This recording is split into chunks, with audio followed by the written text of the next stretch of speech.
Olá, queridos irmãos, paz e graça, o Senhor seja contigo e comigo.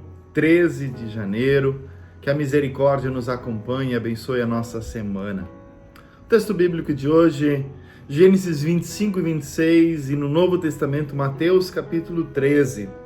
Gênesis 25 e 26 vai falar sobre a morte de Abraão, nascimento de Esaú e Jacó. Esaú e Jacó são filhos de Isaac, filhos de Abraão com Rebeca, e eles Jacó nasce agarrado ao calcanhar do irmão, e ali se começa uma divisão de duas terras, dois reinos, duas situações difíceis.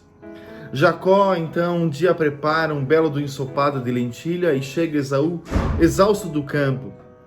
E então Jacó propõe ao primogênito Esaú o direito de vender esse direito de primogenitura por um prato de cozido de lentilha. Esaú menospreza o seu direito e vende para o seu irmão todo o seu direito. E Jacó se aproveita da fragilidade, sei lá do que, do seu irmão e pega o direito a ele, não por herança, mas por escalas difíceis. Fico eu pensando também nas coisas da nossa história. Quantas vezes nós menosprezamos aquilo que ganhamos, aquilo que recebemos, principalmente a graça do Senhor Deus.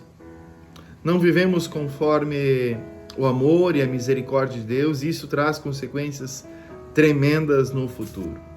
E com isso me vem logo os textos de Mateus capítulo 13, que fala muito do campo.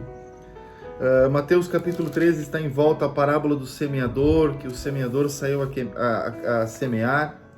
Muitas sementes caíram no meio da pedra, do caminho, da rocha firme, da terra que não cresce em cima só da rocha. Muitos caem sobre o meio dos espinhos que sufocam, uma parte caiu sobre a terra boa que produziu muito. Aonde a semente de Deus tem caído na minha e na sua vida? Creio que tem todos os tipos de terra no meu e no seu coração. Ainda vai falar de uma forma muito forte a parábola do joio e do trigo. E eu nunca compreendia tão bem quanto compreendia no passado essa parábola.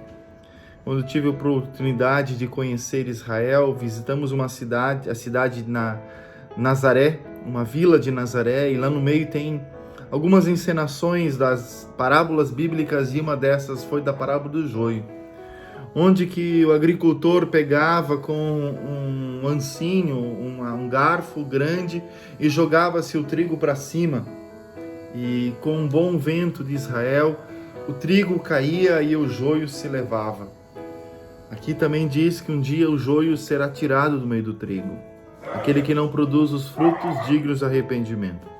Vai falar também sobre o grão de mostarda, a parábola do grão de mostarda, que um pequeno grão fermenta toda a levedura das situações. A parábola desse tempo, né? E a questão do tesouro valioso numa terra. Mas vem a nós todas essas parábolas juntamente com Esaú e Jacó no Antigo Testamento. O que nós fazemos com aquilo que nós ganhamos? O que nós fazemos com a semente da graça que Deus coloca em nosso coração? Nós a produzimos ou tornamos-se joio? Joio é parecido com o trigo, é parecido com a semente, mas dentro dela não tem nada, é xoxo, não se produz nada. Frutos dignos de arrependimento Deus nos chama a dar. Eu e você somos convidados a dar os frutos dignos de uma vida transformada. Que a gente possa olhar para essa palavra no dia de hoje com um grande desafio, mas com um grande chamado para viver como Esaú e Jacó viveram, diferentes, a valorizar aquilo que recebemos de Deus. Aqui, a olhar para a parábola do semeador, a parábola do joio, o grão de mostarda, como graça de Deus nos dando, no meio de toda a história, maneiras de como poder experimentar esta graça. Sejamos terra fértil, sejamos uma semente que produza os frutos do Senhor Deus. Viva na graça, viva no poder do Senhor nessa semana. Um grande abraço na paz e no amor do Senhor. Amém.